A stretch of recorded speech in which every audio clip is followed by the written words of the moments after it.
me forever on fire.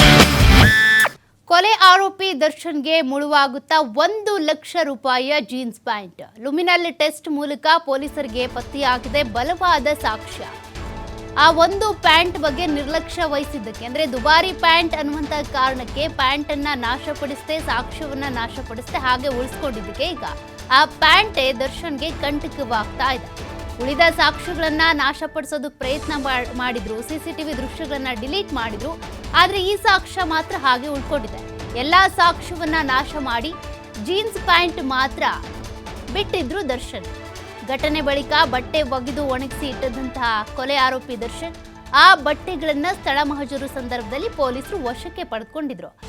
ಆದ್ರೆ luminol test ಮೂಲಕ ಬಟ್ಟೆಯಲ್ಲಿ ಈಗ ರೇಣುಕಾಸ್ವಾಮಿ ರಕ್ತದ ಕಲೆ ಪತ್ತೆಯಾಗಿದೆ. ಹೇಗೂ ವಾಶ್ ಮಾಡಿದ್ರೆ ಯಾವುದೇ ರೀತಿಯ ಕಲೆಗಳು ಉಳಿಯೋದಿಲ್ಲ, ಈ ಪ್ಯಾಂಟ್ ನನಗೆ ಯಾವತ್ತೂ ಮುಳು ಆಗಲ್ಲ ಅಂತ ದರ್ಶನ್ ಅಂದ್ಕೊಂಡಿದ್ರು ಅನ್ಸುತ್ತೆ. ಆದ್ರೆ ಅದೇ 1,00,000 ರೂಪಾಯಿಯ ದುಬಾರಿ ಪ್ಯಾಂಟ್ ಈಗ ದರ್ಶನ್ಗೆ ಕಂಟಕವಾಗ್ತಾ ಇದೆ.